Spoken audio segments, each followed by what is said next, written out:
Former President Trump has been courting black voters, some of whom have started to reconsider their support for President Biden. But Trump's comments on Friday at the Black Conservative Federation Gala in South Carolina is leading to controversy, with some calling the remarks racist. Take a listen.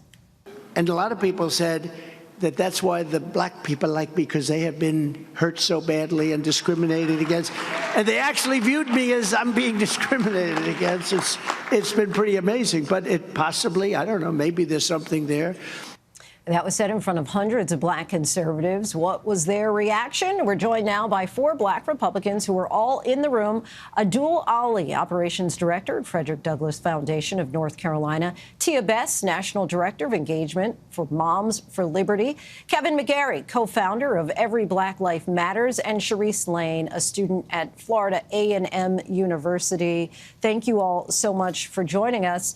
The Federation just responded, saying in part, Black Americans are waking up to the reality that the Democratic Party has taken advantage of them, and the media and the party are terrified. Our community supports the policies of President Donald J. Trump and knows full well that life was better 4 years ago under his administration. No amount of media deception or liberal race baiting will sway the minds of black voters who will cast their ballots this November for safer streets, a better financial well-being, a secure border, and a complete rejection of Joe Biden's disastrous tenure.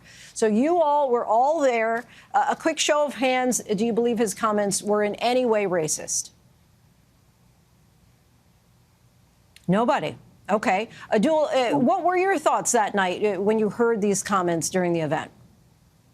It's about time that somebody started telling the truth. I mean, he's only speaking to what some black folks have experienced for a very long time, which is a disastrous justice systems in many cases. And ultimately, we can all see this playing out right in front of our very eyes. I wasn't offended or didn't feel like anything he said was racist in any way. Former President Trump also made a statement about his mugshot taken as part of his Georgia case. Let's take a listen to that. And you know who embraced it more than anybody else? The black population. It's incredible. You see black people walking around with my mugshot. You know, they do shirts and they sell them for $19 a piece. Kevin, Tia, I want to bring you in here. Do you feel that that comment was in any way off color? Not at all. I mean, you know, the reality is that, you know, we see a president that has been prosecuted and persecuted. And a lot of people in the community, especially in the black community, who have felt that there's multi-tiers of justice, are seeing that played out in front of their very eyes. And they're saying, yeah, I can relate to this guy. This guy is going through some things that either myself or my family have gone through. And this is a very relatable moment for a lot of people. So seeing this mugshot as a big, you know, to the media and to the political pundits it's a big deal, and it really does resonate within the community.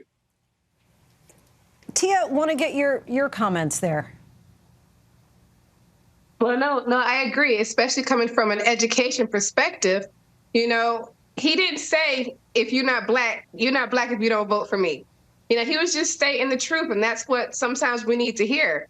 For too long in politics, we've been lied to, and we need to hear the truth and have someone that we can relate to. Me personally, I don't think that's necessarily relating to blackness, but I do think that a lot of black people have gone through the criminal justice system, and it has been unfair to them. And I think that's what he was saying. Abdul, you've said that you focus more on Trump's policies than what he actually says. But as we saw when he was president, his words do have tremendous power, even fluctuating the stock market just minutes after he'd speak. Do you think that his words shouldn't matter?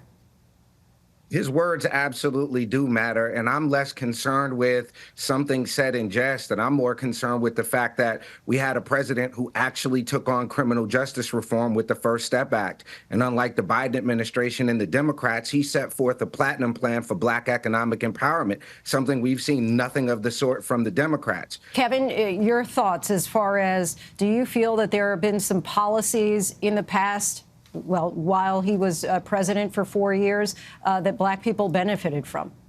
Absolutely. And the number one policy, and the one policy I wish the mainstream media would cover, because it would give you a lot more credibility amongst your average folks, would be the policy that Joe Biden in his 1994 crime bill when he says, look, we're going to get rid of these racial jungles. We're going to, basically target black and brown communities for a little $5 piece of crack. We're going to send them to prison for 15 to life. And this has been going on. President Trump came in and saw the injustice that was perpetrated on the black community, especially. It was targeted. And he said, no, we're going to dismantle this. According to exit polling, former President Trump saw a 5% increase in the black vote from 2016 to 2020. Tia, I want to bring you back in here. What do you think is driving this increase? What specific Trump policies do you feel have helped black Americans? Well, I mean, I'll start with myself. I was a Democrat for all my life, my entire family, but it was around COVID time when I started paying attention to policies being made. Like I started paying attention to when Trump and other politicians were listening to the parents, the people who really had voices that matter. Because if you look at the media now, no one's paying attention to the parents and what we need. And just because I'm a black parent doesn't mean that I care less about my child. Doesn't mean that my opinion should not be heard. So there have been a lot of policies that, Trump has been supporting within the parental rights system. And anyone can answer here, kind of a jump ball. Final question. What do you think about the media response, the noise, and some of the comments made as a result of the controversial remarks, if you will, that Donald Trump said over the weekend? And I'm also curious, is there anything that Donald Trump could say that would stop you all from voting for him? For me, I would say that it's more so about policy and action instead of just talking. Someone can talk a good game all day. They can appeal to black voters if they want to, but it's all about policy and what you're doing that really stands out to me. Like, for instance, there are two big policies that I agree with that he has passed, such as things on school choice. I'm pro-school choice, and I'm also anti-illegal immigration. I think that it does disproportionately affect black Americans. And I think that a lot of my counterparts would agree with. And I say that because those people are being sent to black communities. They're being sent to our hoods, our neighborhoods. Anyone else? Well, if Trump came out tomorrow and said, I want an unlimited open border, if he came out tomorrow and said he was in favor of late stage abortion, if he came out tomorrow and said he doesn't think black people have the capacity to succeed in this country, then I wouldn't vote for him. But chances are he won't be saying those things, and chances are I'll be supporting him. Sharice, Tia, Abdul, Kevin, we thank you so much for this lively and spirited conversation. Appreciate it. Thank you.